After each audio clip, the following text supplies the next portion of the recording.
राज्याचे मुख्यमंत्री देवेंद्र फडणवीस हे त्यांच्या कुलदैवताच्या दर्शनासाठी पुणे जिल्ह्यातल्या इंदापूर तालुक्यातील नरसिंहपूर या ठिकाणी आले।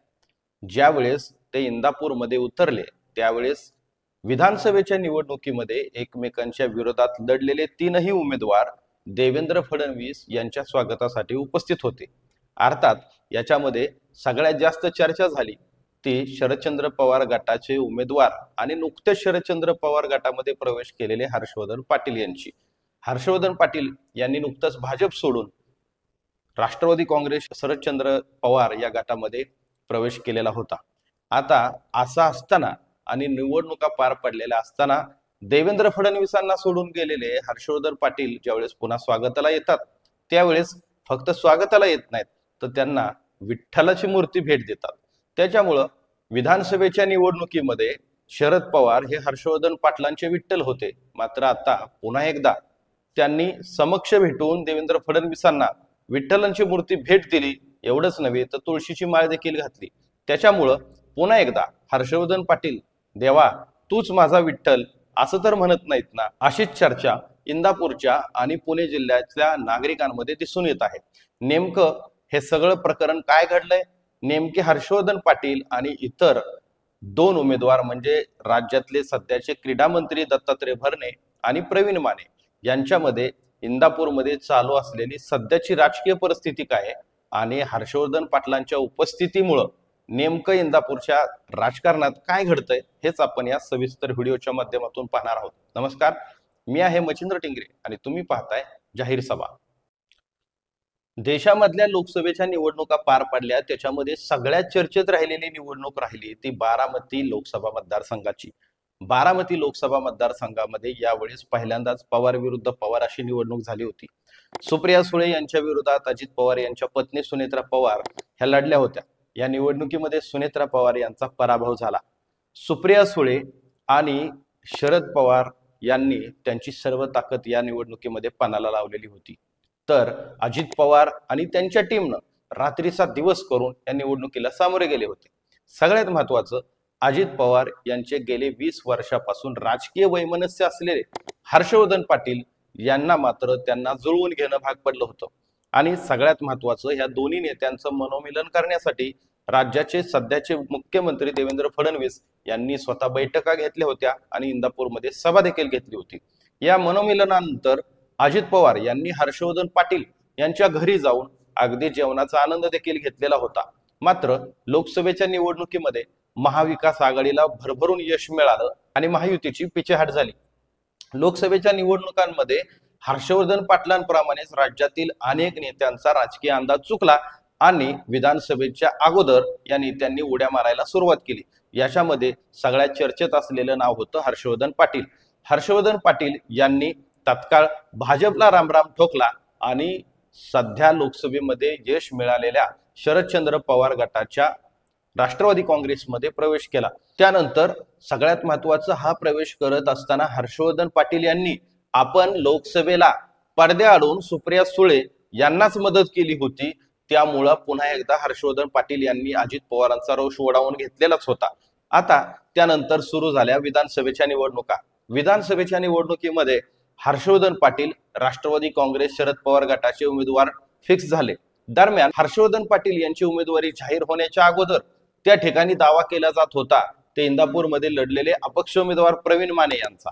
प्रवीण माने यांनाच उमेदवारी मिळणार अशा प्रकारची जवळपास इंदापूरकरांना खात्री असतानाच हर्षवर्धन पाटलांची अचानक उमेदवारी जाहीर झाली आणि इंदापूरमध्ये तिरंगी लढत झाली। सध्या तिथं निवडून आलेले उमेदवार आहेत राज्याचे क्रीडा मंत्री दत्तात्रय भरणे। दत्तात्रय भरणे यांनी मात्र अजित पवारांना सोडलं नाही आणि आपण त्यांना सोडणार नाही असं स्पष्टपणे सांगितलेलं होतं। दरम्यान दत्तात्रय भरणे हे लोकसभेच्या निवडणुकीच्या वेळेस अत्यंत आक्रमक झाले होते। काही कार्यकर्त्यांना त्यांनी शिवीगाळ देखील केलेली होती। ते व्हिडिओ व्हायरल झाल्याच्या नंतर दत्तात्रय भरणे यांना याच मुद्द्यांवरून टार्गेट करण्याचा प्रयत्न हर्षवर्धन पाटील आणि शरद पवार गटाच्या लोकांनी केलेला होता। मात्र हर्षवर्धन पाटलांचा दारुण पराभव करत पुन्हा एकदा तिसऱ्यांदा दत्तात्रय भरणे निवडून आले आणि ते राज्याचे क्रीडा मंत्री देखील झाले। आता ह्या सगळ्या घडामोडी झाल्याच्या नंतर राज्यातलं मंत्रिमंडळ स्थापन झाल्याच्या नंतर देवेंद्र फडणवीस हे त्यांच्या कुलदैवताला इंदापूर तालुक्यातील नरसिंहपुरी या ठिकाणी येणार याची बातमी महाराष्ट्रातील आणि पुणे जिल्ह्यातील सर्व राजकीय नेत्यांना मिळाली। देवेंद्र फडणवीस यांच्या स्वागतासाठी दौंडचे आमदार राहुल कुल, जयकुमार गोरे याशिवाय अनेक दिग्गज मंडळी इंदापूरमध्ये उपस्थित राहिले। परंतु याच्यामध्ये सगळ्यांचं लक्ष वेधून घेतलं ते पुन्हा एकदा हर्षवर्धन पाटील यांनी, कारण विधानसभेच्या निवडणुकीमध्ये देवेंद्र फडणवीसांना सोडून गेलेले हर्षवर्धन पाटील हे पुन्हा एकदा देवेंद्र फडणवीसांच्या स्वागतासाठी आवर्जून उपस्थित राहिले। आता एवढंच काय तर हर्षवर्धन पाटील यांनी देवेंद्र फडणवीसांना तुळशीची माळ घातली आणि त्यांना भली मोठी विठ्ठलाची मूर्ती देखील भेट दिली। त्याच्यामध्ये एकच चर्चा उडाली, इंदापूर तालुक्यामध्ये पुन्हा एकदा हर्षवर्धन पाटलांनी विठ्ठल बदलला का? कारण काही दिवसापूर्वीच हर्षवर्धन पाटील यांनी देवेंद्र फडणवीसांना सोडून शरद पवारांना आपलं विठ्ठल मानलं होतं। शरद पवार हे राज्यातले अत्यंत दूरदृष्टी असलेले नेते म्हणून त्यांनी विधानसभेमध्ये प्रचाराची झोड उठवलेली होती। अशी परिस्थिती असताना दुसऱ्या बाजूला पुन्हा एकदा देवेंद्र फडणवीसांच्या स्वागतासाठी आणि विठ्ठलाची मूर्ती भेट देऊन हर्षवर्धन पाटील देवा तुम्हीच आमचे विठ्ठल आहात अशा प्रकारचा संदेश देऊन पुन्हा एकदा भाजपमध्ये जाण्याचा प्रयत्न करतायत का अशी चर्चा रंगलेली आहे। मात्र त्याच वेळेस प्रवीण माने जे या इंदापूर तालुक्यामध्ये अपक्ष उमेदवार म्हणून ज्यांनी विधानसभेची निवडणूक लढली ते मात्र आतून जवळचेच असलेले दौंडचे आमदार राहुल कुल यांच्या माध्यमातून देवेंद्र फडणवीस यांच्या संपर्कात असल्याचं बोललं जात आहे। स्थानिक स्वराज्य संस्थांच्या निवडणुकीच्या तोंडावरती प्रवीण माने यांचा भाजपमध्ये प्रवेश होईल असं देखील बोललं जात आहे। मात्र आता जशी विधानसभेच्या निवडणुकीपूर्वी शरद पवारांच्या राष्ट्रवादी काँग्रेसमध्ये प्रवीण माने आणि हर्षवर्धन पाटील यांची जाण्याची स्पर्धा लागली होती आणि तिथं उमेदवारी मिळवण्याची स्पर्धा लागली होती, तशी स्पर्धा पुन्हा एकदा ह्या दोघांचीही भाजपकडे जाताना दिसत आहे। कारण आता सध्या भाजप हे पूर्ण बहुमताने सत्तेत आहे। 5 वर्ष सरकार हे स्थिर चालणार आहे हे दोन्ही नेत्यांना माहित आहे। या सगळ्या गोष्टी ज्यावेळेस इंदापूरमध्ये राजकीय पटलावरती चर्चेमध्ये येतात त्यावेळेस मात्र प्रवीण माने यांचं पारड जड दिसून येतं। कारण प्रवीण माने हे अपक्ष होते, याशिवाय निवडणुकीमध्ये त्यांनी 100% कोणत्याही नेत्यांवरती टीका टिप्पणी केलेली नव्हती किंवा कुठल्याच विरोधकांवरती देखील टीका केलेली नव्हती। सगळ्यात महत्त्वाचं हर्षवर्धन पाटील यांनी ऐन निवडणुकीच्या काळात आणि भाजप सारखा पक्ष ज्यांनी हर्षवर्धन पाटलांना अनेक मोठी पदं दिली, आमदार नसताना किंवा कुठल्याही पदावरती नसताना त्यांना देशाच्या साखर संघाचं अध्यक्ष केलं, असे हर्षवर्धन पाटील ऐन वेळेस भाजपला सोडून गेले होते। त्याच्यामुळे त्यांच्याबद्दल स्थानिक भाजपच्या नेत्यांची आणि कार्यकर्त्यांची नाराजी देखील आहे। त्यामुळं येणाऱ्या काळामध्ये आता देवेंद्र फडणवीस हे नेमकं कोणाला आशीर्वाद देतात याची चर्चा आता इंदापूर आणि पुण्यामध्ये रंगलेली पाहायला मिळते।